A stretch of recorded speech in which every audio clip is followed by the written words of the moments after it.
Welcome. What happened? It didn't fade out, but we are live. Michael Cooper, Nick Gelso, Showtime with Coop. Coop, who do you hang out? Insightful BS and what? Cypher BS with Laker teammates and NBA legends. I'm no legend. I'm just sitting in today, and it's our first live show, and we're kind of really not promoting it, doing it kind of on the fly. But Coop, we're gonna be live just about every week now. We'll be able to interact with your fans. It's going to broadcast over your Twitter handle and your Instagram as well as YouTube. And then of course you could get this podcast on Spotify, iTunes, the Showtime with Coop podcast. So Coop, what's up, man? You've been like a man about town the last probably month between the big three, Memorial Day, hanging out with Magic at the Dodgers game. Like, dude, aren't you tired? No, I'll get tired when I'm ready to just call it quits and lay down 6 feet under. No, life is fun for me now. I got my hands in many things, but I'm still enjoying it. And first of all, it starts with Magic. He has every year he gives a Memorial Day thing at his house. Probably about 100 people come, and it's absolutely wonderful. A lot of people from Laker front office, friends, some of the fans that were there, and teammates, of course. And it's always good to see this year just Worthy, Rambis, Norm Nixon came. We brought our wives to I get saw together. that. I saw AC Norm. Green was there, so yeah. Showtime back. When you go to the Dodgers game, do they put you on the Jumbotron? Like on the big screens? No. In the Lakers games, they do, though, don't they? Every now and then, but you know what? I don't go there for that. I go there to enjoy the event, have a good time out. The Dodger game, it was a great game. They were playing New York Yankees. Unfortunately, well, they were about to sweep the Yankees, but the Yankees won that particular game. So it was fun to be out there in the sun. I had my hat on, and I was on my 305 hat. We're going to cover that in a minute. Miami 305, because the big three is getting ready to get started. But I had that hat on and had a good time. The big three, man. Let's talk big three because, like, not a new team name, but you also have some new teammates or new players you drafted. Correct? Tell your listeners about your big three team this year. Well, this will be my sixth season with the big three. Our team, the league just used to own all the teams now, and now owners. We have an owner, and there were 4 owners to the team. Our team was bought by an owner, and he's out of Miami, so he renamed our team. Used to be called Three's Company, but now he renamed it Miami 305. And I like that. We got relatively the same players. We have Michael Beasley, played with the Heat back in the day with Coach Riley. Michael, probably the one of the best players in the league. We have Mario Chalmers, another former Heat player. Mario is he's one of the captains, co-captains with Michael Beasley. And then we have Reggie Evans, who's been in the big three for a long time. And then we have Sean Williams, who was with our team last year. Those 4 players were with us when we went to the finals last year and unfortunately lost a close game. And then we had the first round in the pick this year, and we picked up Lance Stevenson. Many people know him through his journey through the NBA. Lance, I think, is going to add a hell of a punch for us. I think our problem is going to be, since it's not full court, it's half court. Is Michael has to have the basketball, Lance has to have it, Mario has to have it. But I think it'll be a happy dilemma to have, because we just have to work our way through it. But we've got all the pieces, we think, to get back to the finals. And this time, I've been knocking on the door twice. I know. My second year in the league. No, my first year I was there, and we ended up losing to Power, which is Nancy Lieberman's team. Mm-hmm. And last year we lost to Gary Payton's team, Bivouac. Yep. That one hurt. One hurt. We knocked on. Coop, I mean, it did, because all we had to do was inbound the ball. They were a very aggressive team and overplayed, and we turned the ball over with, and they got it and threw up a Hail Mary, as Chick Hearn would say. And he threw it in the ocean. That's how big the basket looked. Chick used to say, when the Lakers were shooting and we were hot, it's like throwing a pea in the ocean. It's that big. And this guy just threw it up there and it went in. So, but this year's going to be different. How much do you interact with who's the owner? Not Ice T. What's it? Ice Cube? No, Ice T. Ice Cube. Ice Cube, the owner. Ice T. I do this every time, Coop. I mix it up with Ice T. I sound like a 70-year-old here. I'm sorry, Ice Cube. Well, you better be careful, Nick, because if you're on the streets, you get hands put on you, messing his name up like that. No, but Cube is great, man. He's interacted with the league. He's really made this league, taken it to a whole nother level. Now with the actual owners of the league, of teams in the league, it makes it more fun. It gives us a little bit more freedom, but still the rules are still the same. And Cube has always been a big supporter of myself, especially, and all the other coaches in the league as well as the players. So it's just fun basketball. And you know, when I first got in, I was like, how's he going to do this? And you know what? He makes it like a rap concert. And it's just music all the time. It's upbeat. But again, it's the players that make it go.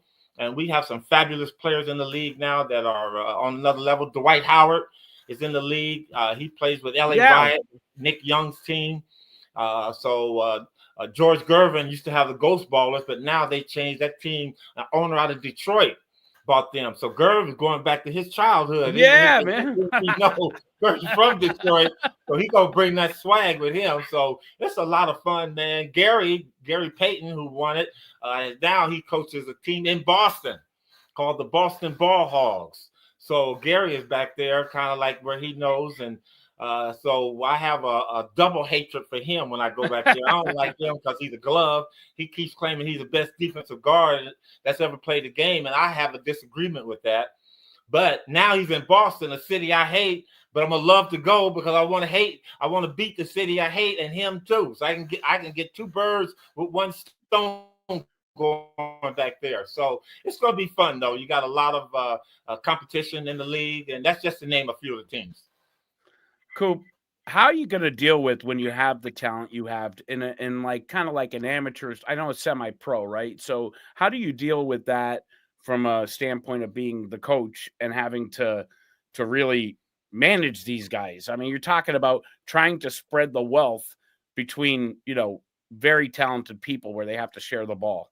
Is that challenging? It's half court.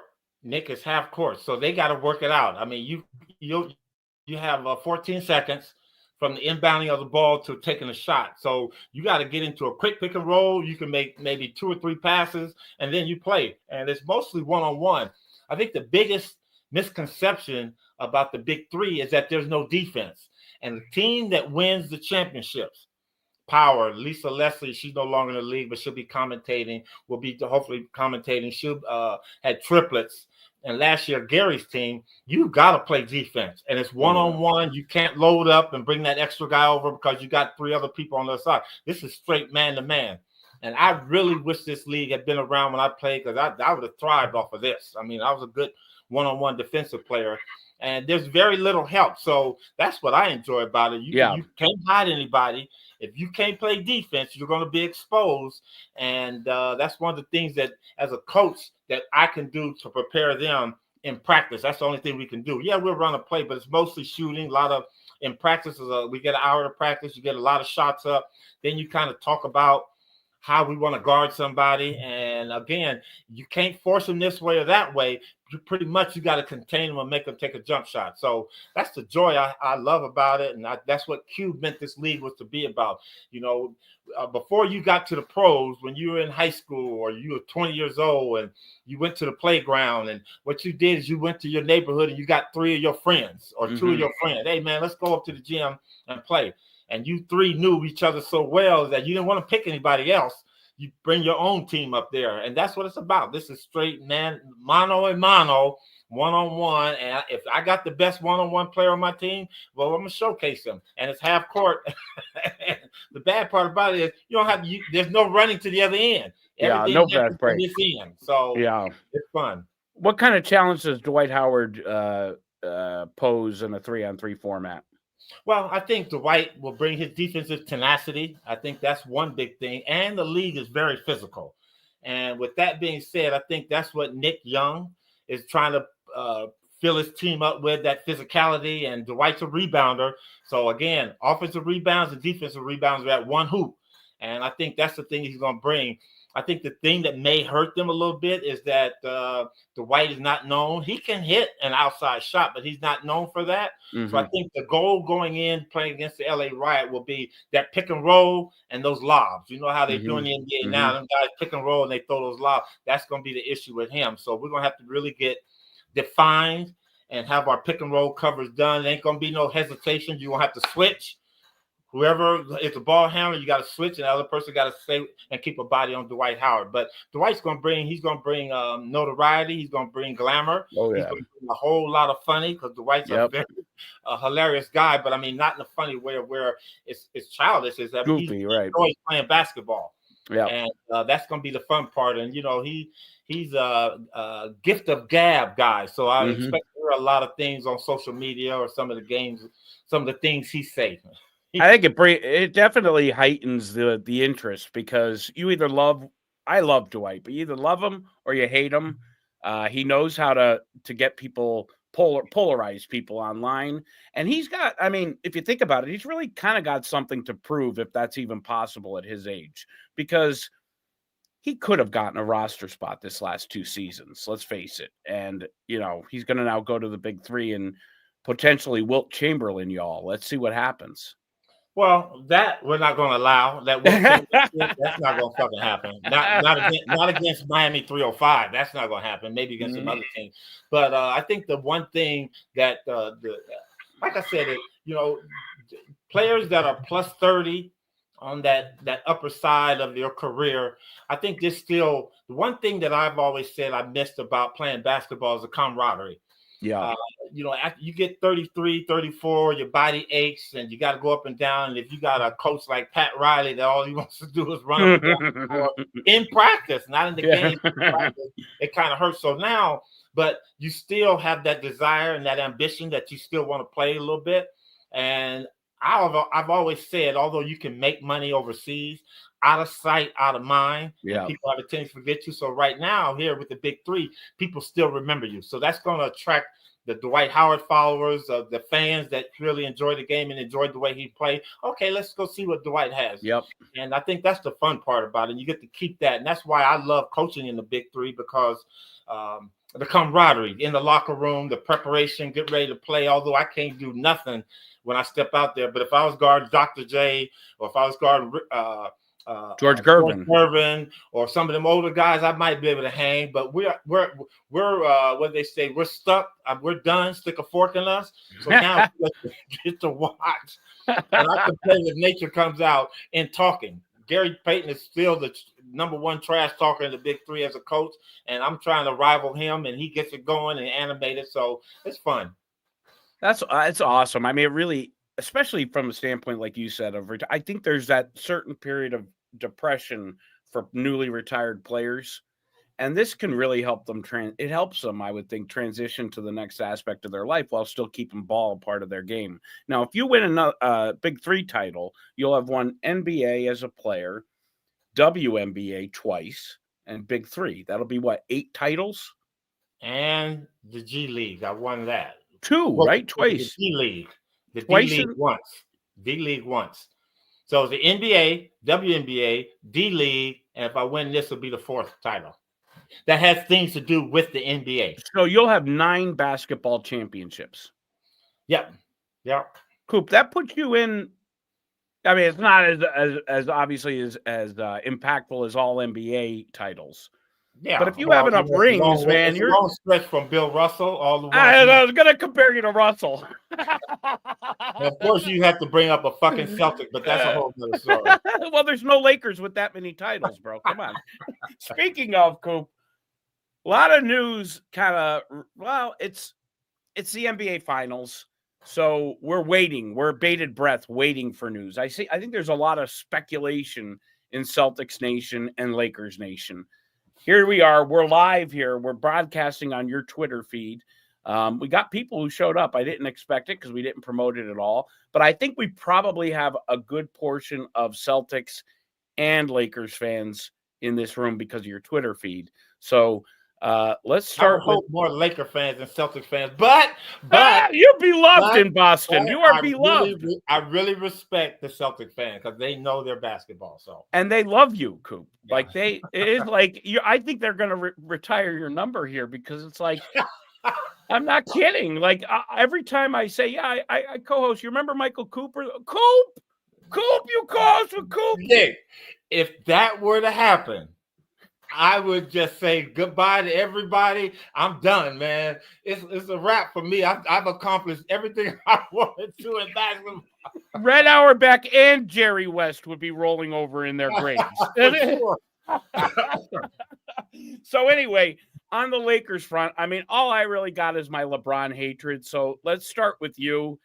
Any news, speculation, rumors, gossip, needs, anything you want to throw out there in this kind of dead zone, I guess, for real fact news until the I'm not going to speculate. I think anything we talk about today with the Lakers is from my point of view. I haven't talked to anybody, Rob or Rambis or anybody like that to find out, JJ Redick to find out. I'm just telling you from a big chair sofa sitting at home watching the Lakers because my love is the Laker team on what they need. And as I see it right now, Nick, and I'm going out on a limb with this. Oh, one. Here we go. Here we fucking go. Yep. We're going to start with the Lakers, but we're going to end with the Celtics. And as we end with the Celtics, we end with them even thinking about winning another championship because they're cooked now. Okay. It's so unfortunate that Tatum got hurt, but I'm going to go with the Lakers right now. The Lakers are going to compete for that 18th trophy between our two organizations, but for the NBA title this year. This year, you say that every season. Listen, I'm not getting into who they should trade, who's a free agent, player options. I'm not getting into anything like that. I'm going to get into the team that I saw this year. And it's so unfortunate that we didn't get past Minnesota because had we got past them, the Lakers would be playing for a title now. I really do believe that. But the team that's on paper in front of me right now is good enough. Looking at these other teams, experienced enough. And I think our biggest concern, and he's already shown that he's making strides for being better shape. Oh, yes. Yeah, that's on the list. Man gets it down, and he comes in, and he won't believe how when you're in shape, you can play through and be preventable some of the injuries that he has gotten, to pull this or pull that, fatigue. He's going to be over. And the pictures I've seen of him right now, Luka looks fantastic, man. Really good. The fun part about it is that he'll realize, okay, you don't have to be that big guy to play in this game. You still going to have that strength. But the longevity that you'll have, you'll be able to play more games. You'll be able to really be an impactful player with the Lakers. And he was impactful this year. But he could have been even more so. And I think the Lakers are going to come back. I loved what I've heard about JJ Redick and him talking about, you know what, hey, he took some accountability on some of the mistakes he made as a young coach, a new coach in the league, and he's learned from that. And now he's going to be able to really coach this team and not just coach it through a former player's eyes. He can coach it from a real coaching standpoint. And when you're coaching talented players, it's like putting the pieces of the puzzle. Every time you put a piece out there, that piece has to fit to keep the system rolling. And I think he's going to learn. He's learned that, and he's going to take accountability for the Lakers defense. I think look for the Lakers to be a better defensive team next year. And that don't mean everybody has to be a good defensive player, but everybody got to make the effort on the defensive end. Meaning the king. The king has to make the effort. Coop. Well, LeBron held his own. I think it was a lacking of everybody. I think Luka wasn't in the best of shape, so his movement was a little slow. Reaves worked hard at it, but I think now the Lakers will have a philosophy on defense. To me, it just looked like they were just trying to stay in front of people. Now, in the NBA, you got to force certain people a certain way. You got to do certain things to their best one or two scorers. And I think the Lakers will solve that problem, and that they'll come out with a better mindset. And I don't necessarily think, because the trend of the NBA now, if you look at the two teams that are playing, Miles, what's the kid? Miles for Indiana? Miles Turner. Miles Turner is not a shot blocking center. He's a more mobile center. You look at what OKC is playing with Harpenstein and the other big kid. Those kids will block shots, but you have to look. They're not like the prototypical center. So the Lakers can get away with Hayes if they keep him. Vanderbilt playing big. Max Kleber. I think those players are the type of new NBA centers. So once the Lakers get their philosophy down on defense, I think about what they want to do with certain teams, and you can't play every team the same way. Lakers are going to be good, man, and they're going to win a championship. And then I'm going to get here to stand on our show next year and tell you, what's the count now? 18-18? Okay, that's right, yeah. I don't think that. I mean, I'll be honest with you. I think the Celtics, with their current roster, without Tatum, with no moves. I mean, they're obviously going to make some trades. They're way over the tax, but I think with this roster, with no Tatum, they still beat LA in a 7-game series. I mean, you must be out your mind, Nick. You're crazy. Dude, I mean, you're crazy. I'll tell you who you could really use. No, they don't. Lakers got 3 legitimate 30-point scorer on any given night.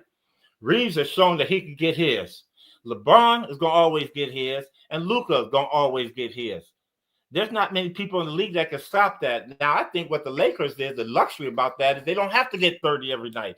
You got Finney-Smith, you got Vanderbilt, you got Hachimura. Just staying with that. I think Connect needs to play a little bit more, and with another year under his belt, he's going to be a big, important piece to the Lakers' success moving forward too.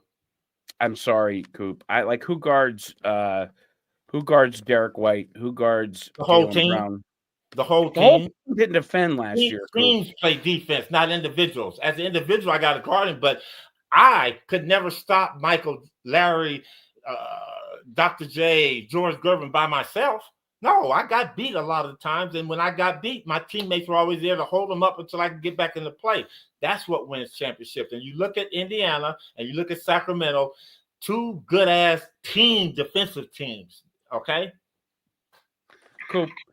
I'm sorry. I think I have not only more faith in the roster, but more importantly, our MVP, Brad Stevens, over Pelinka. I'll take it all day when you're talking about trying to assemble a roster. Pelinka has disassembled more good rosters than he's assembled. Well, so we'll see. Go ahead. So, no, I mean, we'll see what happens. I think both teams are going to be pretty level this year around a 5th, 6th seed. I don't think the Lakers, and even if they got, I just don't see it. I mean, I could be wrong. Luka's amazing, but he needs more help, and LeBron needs to retire. Well, that's coming from your point of view, and you out there on the East Coast, and you being a Celtic, because right now you're really showing that you've been drinking some haterade. What's that you drinking over there?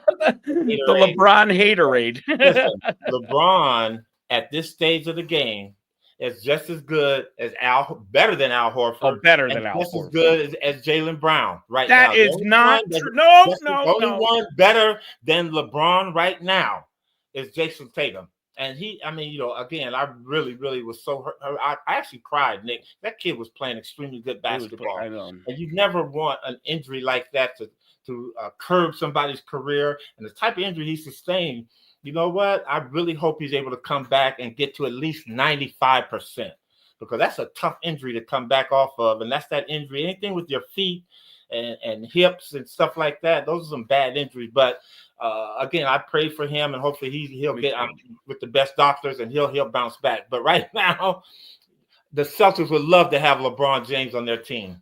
Right now, they would love to have LeBron. I can guarantee you 1,000,000% they would not bring him on unless he played for free. Which we know is never happening. The way they giving money away, LeBron, the only thing free you get from me is you get to hold my jock strap after I take it off. You can hold that for free. Coopy. Crazy, man. Coop. The money that they're paying these guys, LeBron is worth that and some. Coopy, he's out there saying right now there needs to be a 1-month break between the end of the regular season and the beginning of the playoffs.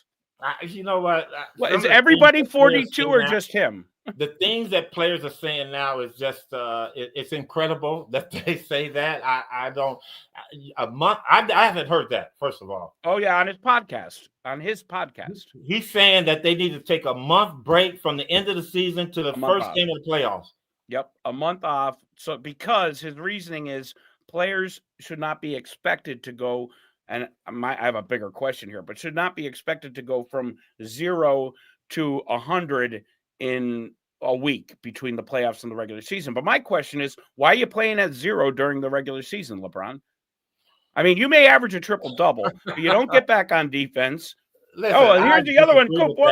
One more thing. I got a beat on this one. One more thing. The other thing he said on this podcast was it wasn't just him and Luka's fault because there's 10 other players on the team. What leader says that? Well, I kind of understand where he's coming from. But you don't say it. Well, yeah, you don't say it, but he's LeBron, so he can say what he wants to. But again, I think he's kind of right because you know what?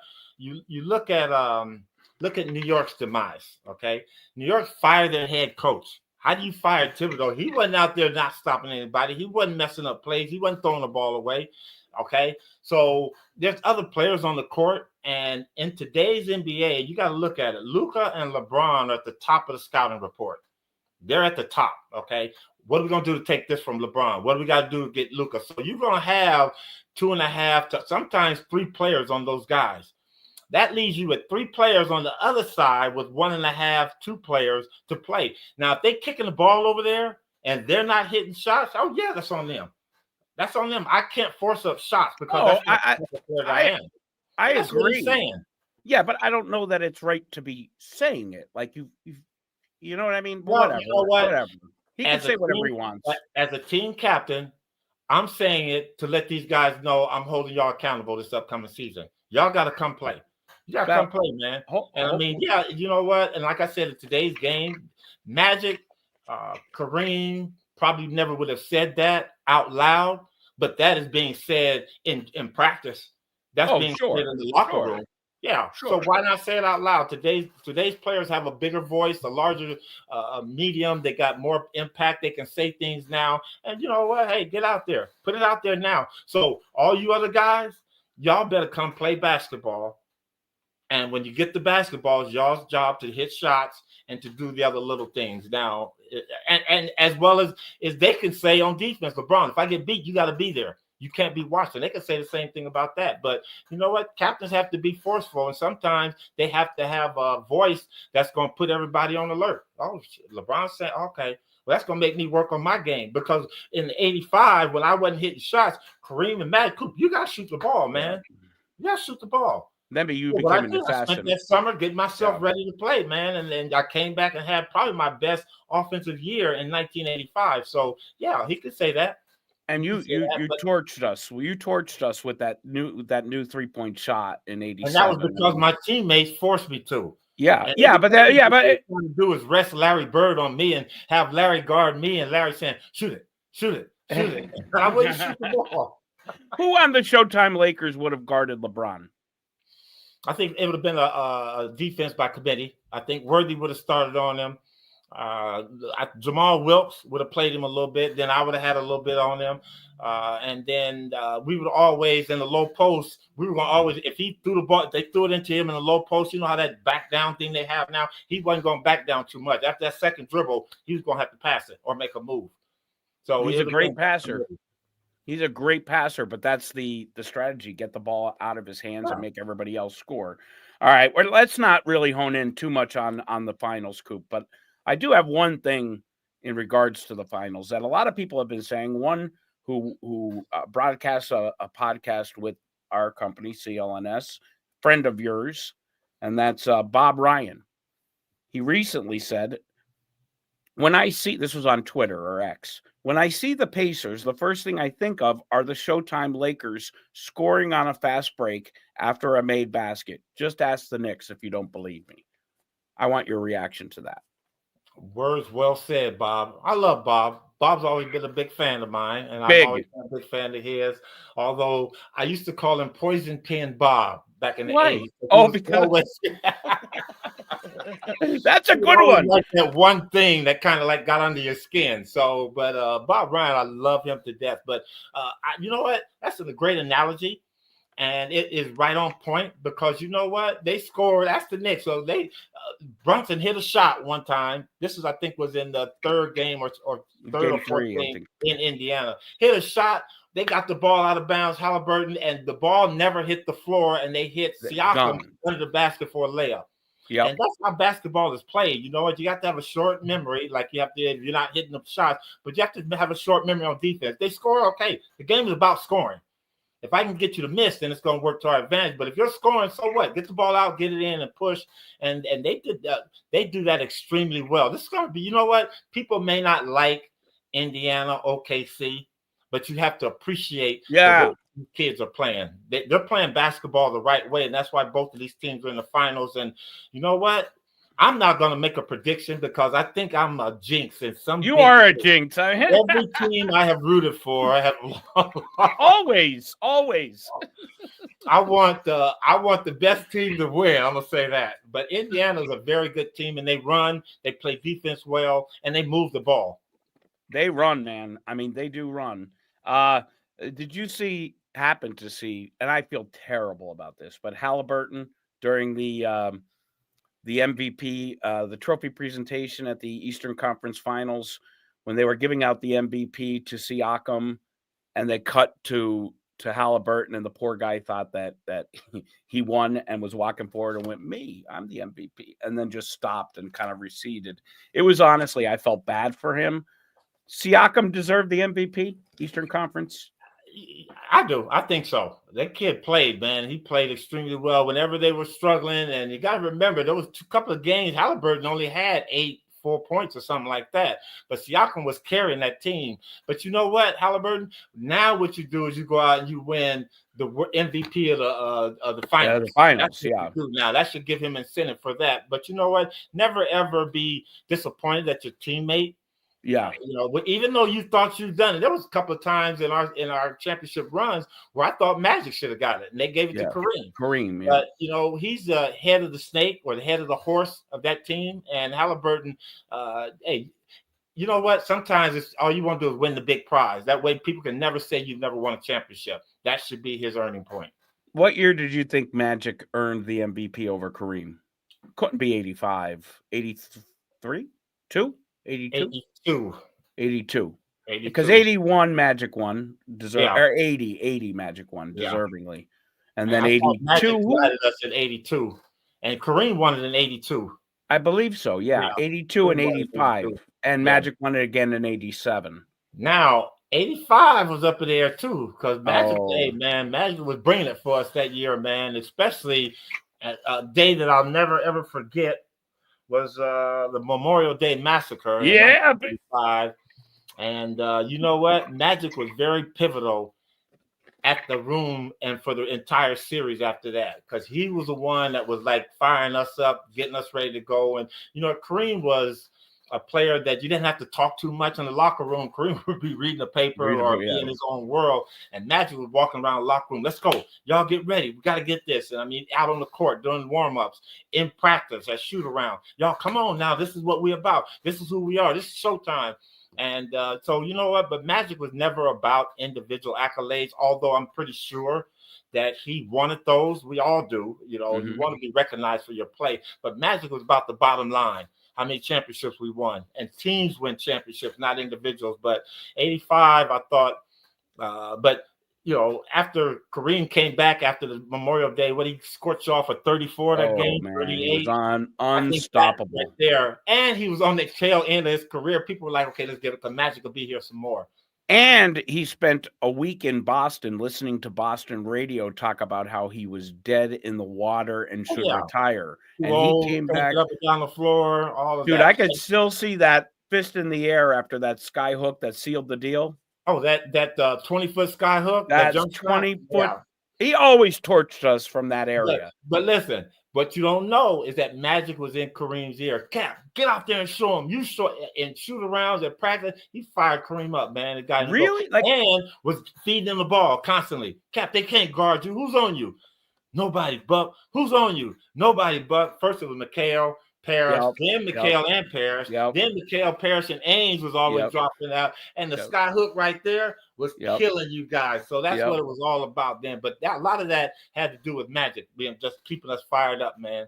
Well, I'm Magic. He the best point guard of all time.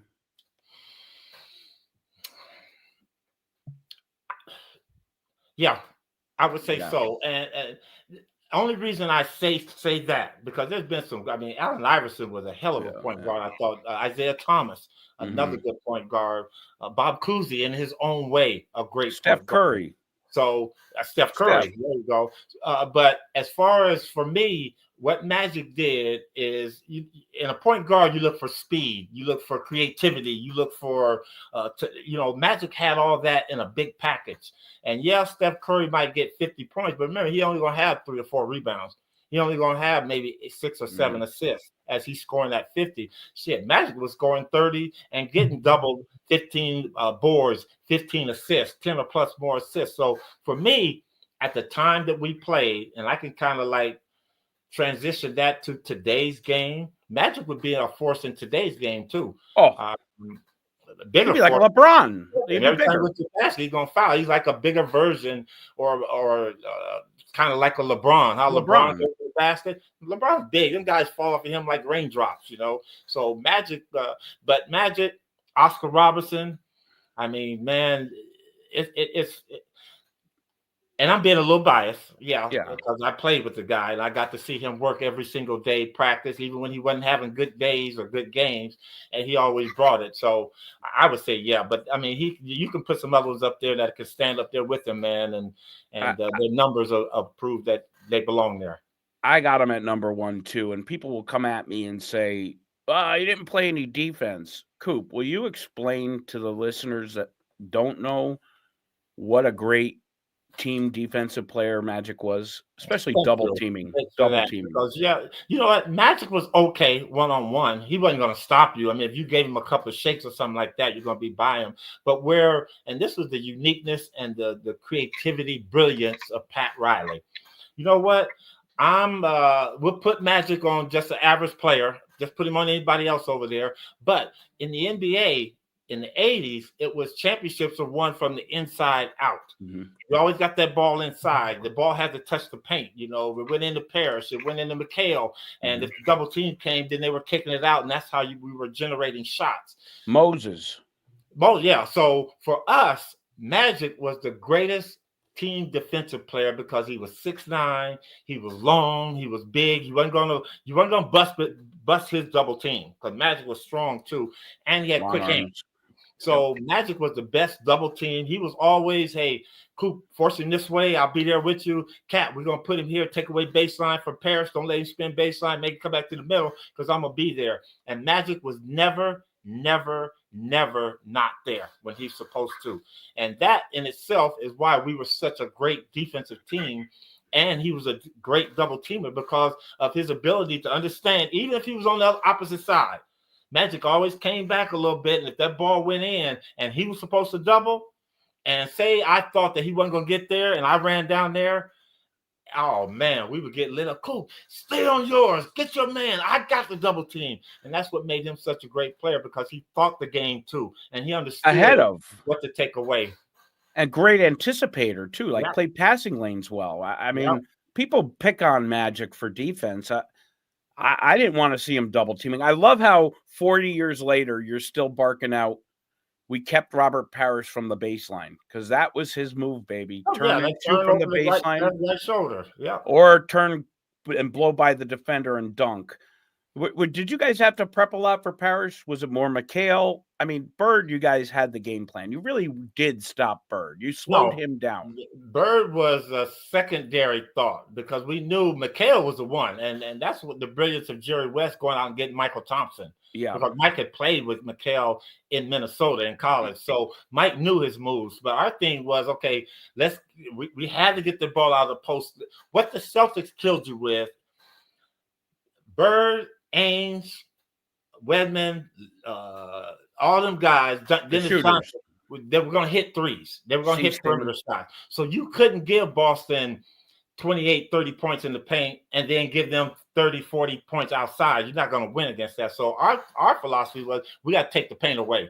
Let's give these guys jump shots. Let's see if they can beat us from the jumper. And you know what? They won more than they lost against all teams, not just us.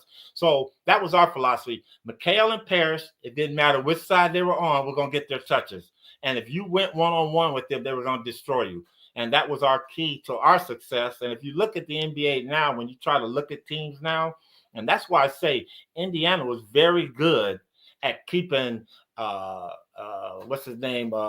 Cat, keeping Cat from that low post, keeping the people from Anunoby from being down in the low post. Indiana was very physical down there, and they made New York shoot jump shots.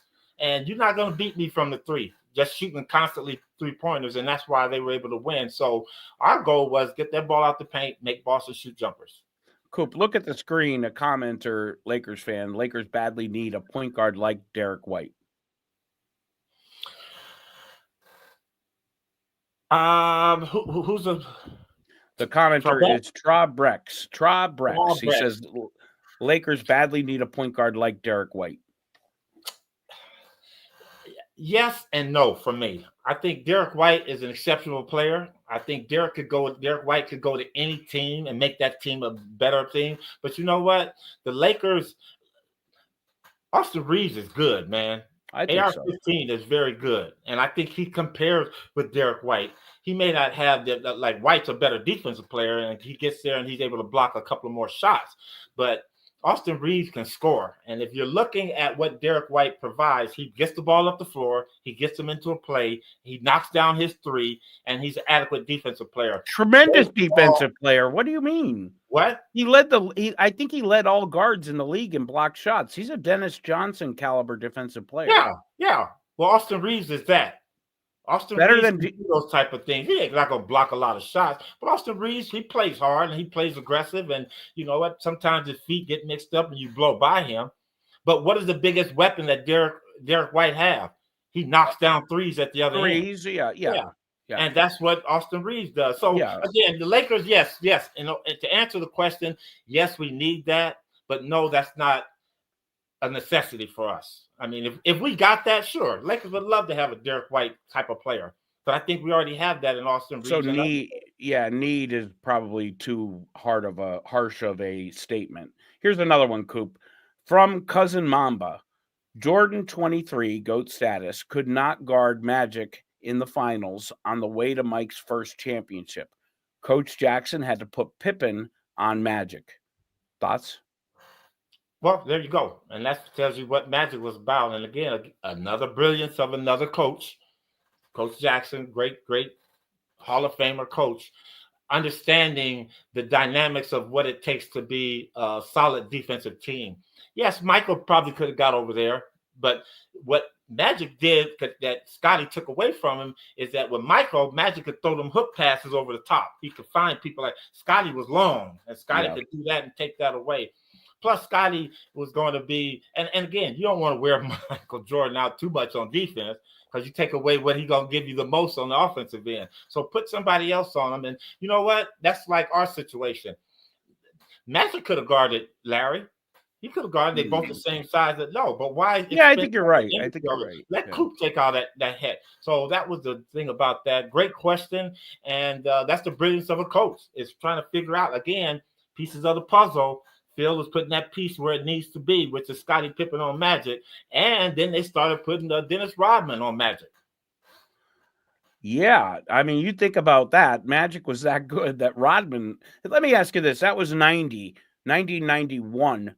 That was your first year of retirement. Were you feeling put out not being in that series? No, I think you were in Italy, weren't you? I was ready to retire. I would have loved to have been there. I was just coming back from Italy that year, coming back and watching that team. But you know what? That Chicago team was suited and booted to win a championship. They had all the pieces. Craig Hodges, Steve Kerr. They had all the pieces there, man. Paxson, Horace Grant. I mean, they were. But I'll tell you, that was nearly another Celtics-Lakers finals because the Celtics had a better record than the Bulls that year, and then Bird got hurt. Anyway. So unfortunate you guys couldn't be there for the big dance. But you know what? That's okay. Coop, I'm still talking about it 30-some years later. I mean, I'm still feeling it, you know?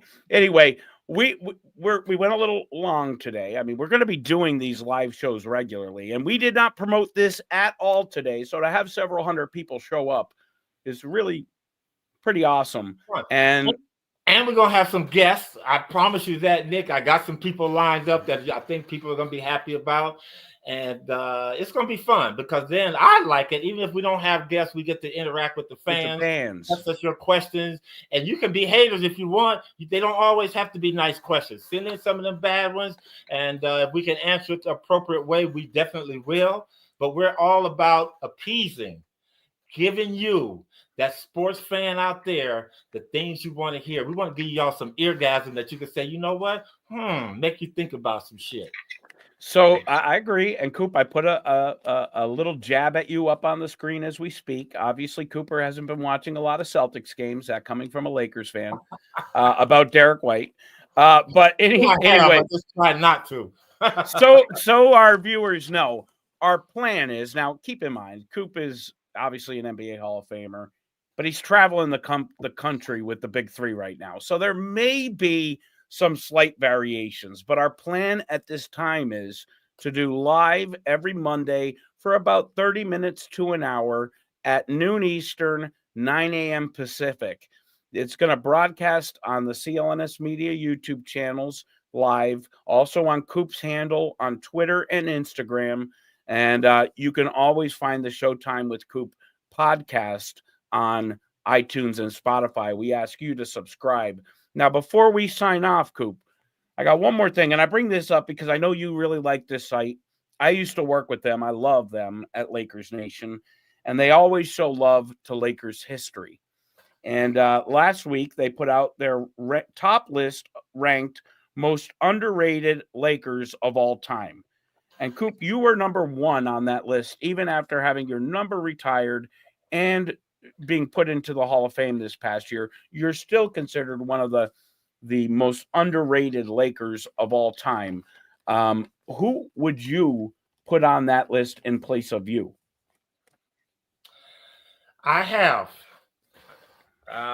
Kurt Rambis. And this is not in any particular order. Mm-hmm. Kurt Rambis. I think Kurt goes under the radar because, you know what, at that time, the NBA, as it does now, always think about people that are scoring and doing this and that. Kurt wasn't flashy, but Kurt was solid, and Kurt was consistent, and he was accountable. Kurt was going to do his job every single night in every single game. And I think people, Kurt had his own little clique with him, the Clark Kent. What were they called? Rambis Youth. The Rambis Youth. And all of them dressed up as Clark Kent with glasses. I love that stuff. But Kurt Rambis goes, I think he's underrated and not talked about enough about all the championships that we won and the Lakers' success. Moving into the front office now, still doing his thing. Another player who didn't really get to fulfill his true worth for the Los Angeles Lakers because of a bad knee injury, but Mitch Kupchak.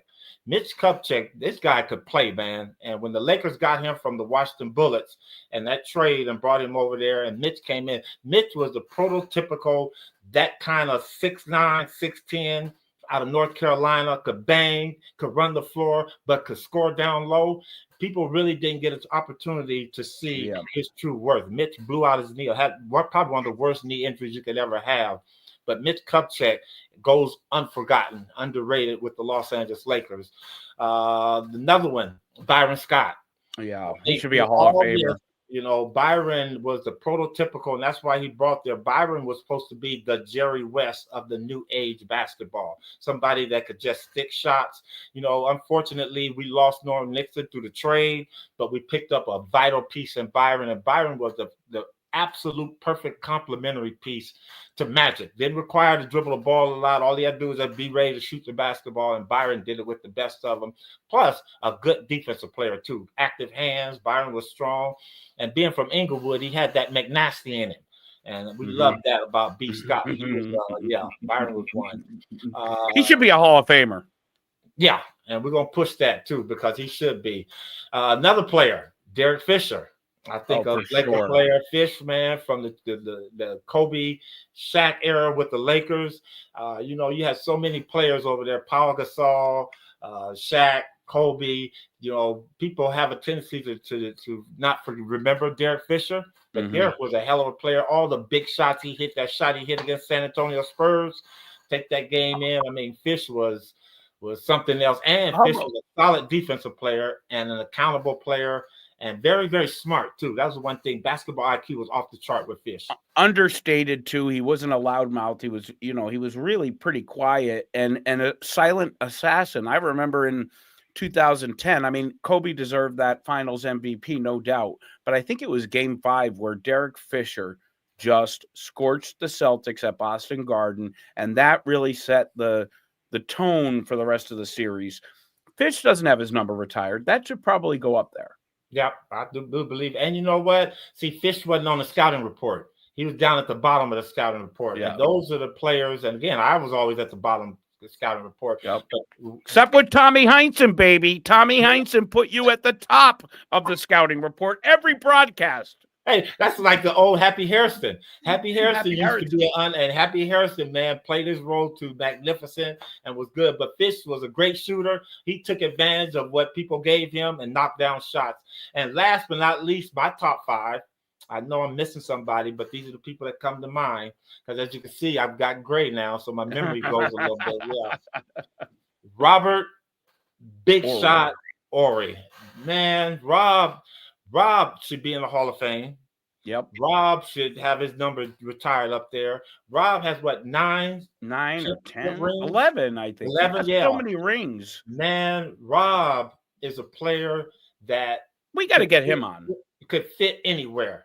Anywhere. Yeah. You got to remember, he played with San Antonio, winning with the Los Angeles Lakers. Where else was he? Wasn't he with Houston too? I mean, Houston, he was all over the league. With the Dream, he was down there with Clyde and them. Rob could fit in anywhere, and Rob was that unique player. You know how they talk about that point forward now when Scottie Pippen got the ball, the forward or whoever, however. Point forward. Rob was that before anybody, but Rob was a shooting forward. Remember, forwards back then were big guys at Lonnie Shelton. Lonnie Shelton. Guys got down low, and their job was just to bang and do the dirty work. Maurice Lucas. But Rob played 4 or now what they call it, the stretch 4. That's it. Stretch 4. The stretch 4. Rob, man, did that better than anybody else. He did it with Houston. He did it with San Antonio, and then he brought his luxuries and all that scoring and that pretty jump shot to the Lakers and helped them win. So Robert Horry are underrated players that people have a tendency to forget, but it's those players that make championship teams. And there you have it. Before we sign out, you mentioned Maurice Lucas. I just got to ask this, and I threw it on the list of things to talk about because I've been wanting to ask you this for years without McAdoo on air with us. Was Maurice Lucas the amount of a disappointment as Bob McAdoo makes him out to be, having been traded, taking McAdoo out of the Lakers and putting Maurice Lucas in? Well, I think at that time, those moves were made to be strategically and looking for the future of the Lakers. And you know what, Mac, as well as Michael Cooper, we were all on the tail end of our career, and that's what we were looking for.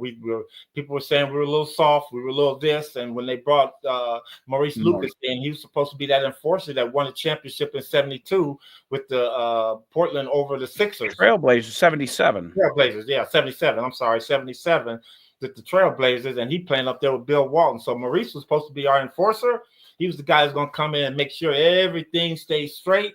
And if there was a problem, there was going to be some furniture moving. And Maurice was moving. So that's what he brought in to do. And that little weird patent jump shot he had. Mid-range. So, you know what? Those are players that you got to have. Trades happen, and you miss one guy, but you love this guy. And I think that's what happened there.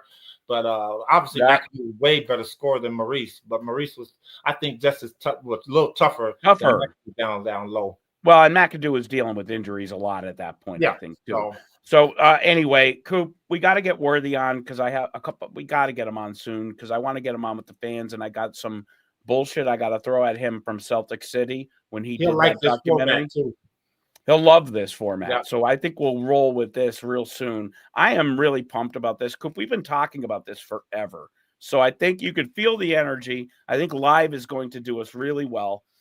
Unless something comes up. So stay tuned to Cooper's Twitter my Twitter, the CLNS Twitter, to announce for next Monday at noon Eastern, 9 a.m. Pacific. If something comes up, we'll give you the other date during the week we're going to do it. But we want everybody to keep showing up. This was great, Coop. Any closing thoughts?